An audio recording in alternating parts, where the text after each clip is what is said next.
আসসালামু আলাইকুম। আজকে আমরা অনার্স ফার্স্ট ইয়ারের ফান্ডামেন্টাল অফ ম্যাথমেটিক্স বইয়ের চ্যাপ্টার 3 এর থিওরিয়াম 16 নিয়ে আলোচনা করব। তো এখানে বলা আছে যদি A such that A tends to B এবং G such that B tends to C function দুটির প্রত্যেকে এক এক এবং সর্বগ্রাহী হয়, তবে দেখাও যে জি অফ জি অর্থাৎ গভ ইনভার্স ইকুয়াল হচ্ছে F inverse of G inverse. Okay, এটা আমাদের প্রমাণ করে দেখাইতে হবে। এখন এইটা মানেটা কি? এটা দুইটা, এটা জি এবং এফ যে দুইটা ফাংশন আছে তার যে ইনভার্স মান, এবং এফ একটা ফাংশন আছে এবং জি এর ইনভার্স আছে, এই দুইটার মান সমান হবে। এটাই আমাদেরকে প্রমাণ করে দেখাইতে হবে। ওকে, তাহলে এটা জাস্ট মনে রাখবেন যে এই জি এবং এফ এর যে দুইটা সম্মিলিত একটা ইনভার্স মান, এটা যা মান আসবে, এবং এফ ইনভার্স এবং জি ইনভার্সের আলাদা আলাদা মানও তাই আসবে। এখন দেখেন প্রশ্নটা 2011, 13, 15, 21 আসছে। তো আপনাদের জন্য অনেক ইম্পর্টেন্ট এই ম্যাথটা, অবশ্যই এটা মনোযোগ সহকারে দেখবেন। হ্যাঁ, তাহলে দেখেন, আমরা জানি এখানে প্রথমে বলা আছে, আমরা জানি জি ও এফ ও জি দুইটি ফাংশন। আমরা কি জানি? এফ ও জি দুইটি ফাংশন, যেটা এক এক এক এবং সর্বগ্রাহী হলে গ ফাংশনটিও এক এক সর্বগ্রাহী হবে। এখন দেখেন, যেহেতু এই দুইটা সমান কথা বলছে, তাহলে এফ এবং জি দুইটা যেহেতু ফাংশন, এই দুইটা যেহেতু একক এবং সর্বগ্রাহী, দেখেন এই দুইটাকে বলছে এক এক এবং সর্বগ্রাহী। যদি এই দুইটা সর্বগ্রাহী হয় তাহলে এটাও গফ এর ফাংশনটাও সর্বগ্রাহী হবে। অর্থাৎ এই দুইটা যদি আলাদা আলাদা ভাবে সর্বগ্রাহী হয় তাহলে একসঙ্গে ওদের এরা সর্বগ্রাহী হবে বা এক এক হবে। এখন বিষয়টা হচ্ছে এক এক জিনিসটা কি, এটা একটু দেখি। দেখেন, মনে করেন যে এইটা একটা ফাংশন, এইটাতে কিছু একটা মান দেওয়া আছে, এটা হচ্ছে এ, এটা হচ্ছে বি, আর এটা হচ্ছে সি ধরেন। ঠিক আছে, তাহলে এখানে মান দেওয়া আছে 1 2 3। এখন এটা হচ্ছে বি, এটা হচ্ছে সি। এখন এই যে এ ফাংশনটা এখানে বলছে যে A tends to B, A tends to B এর কথা বলছে। তাহলে এ ফাংশনের জন্য এ ফাংশনের মানের জন্য যে মানটা পাবো সেটা হচ্ছে বি। আমাদের বলছে কি এ টেন্ডস টু বি এর মানে কি, যে এ এর মানের জন্য বি এর একটা মান পাবো, সেটা হচ্ছে বি ফাংশন। মনে করেন এখানে কোনো একটা ফাংশন দেওয়া আছে, ধরেন যে টোয়াইস এক্স প্লাস ওয়ান বা থ্রাইস এক্স প্লাস ওয়ান। আচ্ছা, এখানে এক্স এর মান যদি আপনি ওয়ান বসান, এই যে ওয়ান বসান, তাহলে 2 + 1 ইকুয়াল হচ্ছে 3। তাহলে এখানে পাবো আমি 3। তারপরে আমি যদি এখানে 2 বসান তাহলে পাবো 5। এখানে যদি 3 বসান পাবো হচ্ছে 7। তাহলে এই যে মানগুলো পাইলাম, এই একের জন্য যে মানগুলো পাইলাম, এটা হচ্ছে এ টেন্ডস টু বি। তাহলে এইটা হচ্ছে ফাংশনটা আমি এফ ফাংশন দিলাম, আর এটা হচ্ছে জি ফাংশন দিলাম।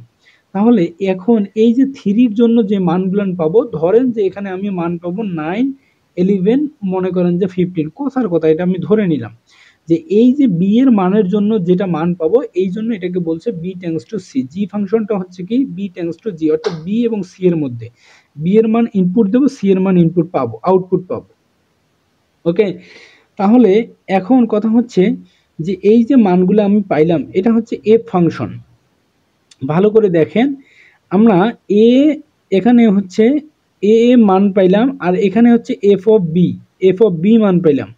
আর এই যে জি জি পাইলাম কি, জি অফ সি। ঠিক আছে, এর জন্য এফ অফ, অর্থাৎ এখন আমি মান পাবো F of G of C. ঠিক আছে, এই মানের জন্য আমি সম্পূর্ণ মানটাই পাবো এফ ফাংশন এবং জি ফাংশন সর্বক্ষেত্রে। যদি আপনাদের যদি গফ হয় কখন, যদি এ টেন্ডস টু সি হবে, অর্থাৎ এই মানের জন্য আমরা ধীরে ধীরে এই সি এর মানগুলো পাবো। ওকে, তাহলে দেখেন আমরা একটু সামনের দিকে আগাবো। এই যে যেটা কথা বললাম, গফ মান হবে কি এ টেন্ডস টু সি হলে গফ ইনভার্স সি টেন্ডস টু এ হবে। ইনভার্স মানে কি, তার বিপরীত। তাহলে গফ যখন আমরা পাবো তখন কিন্তু এ টেন্ডস টু সি পাবো, অর্থাৎ এর ইনপুটের জন্য সি এর মান পাবো। তাহলে গফ ইনভার্স মানে কি, তার বিপরীত। তাহলে সিটা সামনে আসবে, সি এর মানের জন্য এ পাবো। যদি এটা হয় তবে এটাও এক এক এবং সর্বগ্রাহী হবে। ওকে, তাহলে দেখেন আবার জি এফ ও জি এক এক সর্বগ্রাহী, সুতরাং এফ ইনভার্স মানে কি, এফ এর মান ছিল এ টেন্ডস টু বি। ঠিক আছে, এ টেন্ডস টু বি, তাহলে এফ ইনভার্সের জন্য কি পাবো, তাহলে বি টেন্ডস টু এ, মানে উল্টাটা, বি এর জন্য এ পাবো। তাহলে দেখেন B inverse equal F inverse equal B tends to A, আর G inverse equal C inverse C tends to B বিদ্যমান থাকবে। ঠিক আছে, এখন আমরা একদম শেষের দিক চলে আসছি। এখন দেখেন যদি এ বিলংস টু এ হয়, অর্থাৎ ছোট হাতের এটা যদি এ এর মধ্যে থাকে এবং বিটা যদি বি এর মধ্যে থাকে, তাহলে F of A equal B হবে।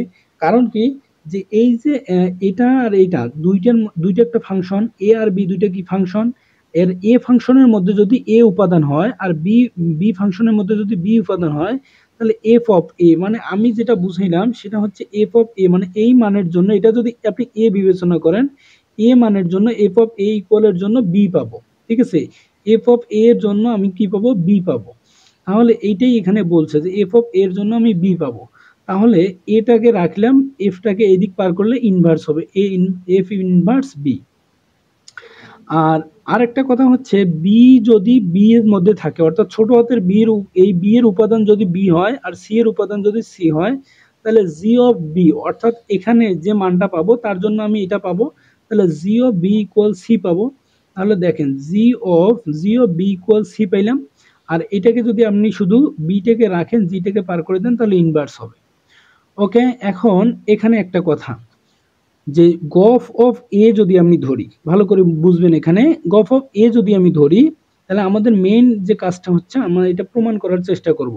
গফ অফ এ যদি ধরি, তাহলে এফটাকে আমি বাইরে বের করে রাখলাম, তাহলে এফ ফাংশনটা এফ অফ এ ইকুয়াল আমি কত পাইছি, এই যে F of A equal B, তাহলে এখানে বি বসাই দেব, জি অফ বি ইকুয়াল কি, G of B equal C, তাহলে এটা পুরোটার মান হচ্ছে সি পাইলাম, অর্থাৎ gof of A equal C পাইলাম। তাহলে দেখেন এই গফ ইনভার্স, তাহলে ইনভার্স মান কি হবে, তাহলে সি অফ এ, মানে এটা যদি এই gof of A equal C যদি পাই, তাহলে গফ ইনভার্স সি ইকুয়াল কি পাবো, এ পাবো। কারণ এইটা তখন এখানে আসবে, ইনভার্সের মানটা এটা এই দিকে যাবে, অর্থাৎ এদের স্থান পরিবর্তন করবে। তাহলে এটা আমি গফ ইনভার্সের মান পাইলাম, গফ ইনভার্স সি এর মান পাইলাম। আর এখন F inverse of G inverse of C যদি আমি ধরি, তাহলে এফ ইনভার্স এই জিটা বাইরে বের করে দিলাম, এই জি ইনভার্স সি এর মানটা কি পাইছি, জি ইনভার্স সি এর মান হচ্ছে বি, আমি এখানে বি বসাই দিলাম, বি এফ ইনভার্স বি এর মান কত পাইছি, এফ ইনভার্স বি এর মান হচ্ছে এ, তাহলে এ পাইছি। দেখেন এই যে এতটুকুর মান আমি এ পাইলাম, আর এই এতটুকুর মান আমি এ পাইলাম, দুইটা মানে কি সেম কিনা। আপনি যদি এটাকে 1 নম্বর সমীকরণ দেন, এটাকে যদি আপনি 2 নম্বর সমীকরণ দেন, তাহলে 1 ও 2 হতে এইটা ইকুয়াল হচ্ছে এইটা, কারণ দুইটারই মান সেম। এই হচ্ছে আমাদের কিন্তু আজকের উপপাদ্য। তো এই ম্যাথটা একটু মনে করেন যে মানে অন্যরকম ম্যাথ, হ্যাঁ, তাই এই ম্যাথটা একটু 2-4 বার করবেন, ইনশাল্লাহ বুঝতে পারবেন।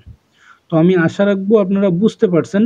তো আপনারা একটু ভালো করে আর 2-1 বার করে করবেন, তাহলেই বুঝতে পারবেন। তো সবাই ভালো থাকবেন, সুস্থ থাকবেন, আমার জন্য দোয়া রাখবেন। ধন্যবাদ সবাই।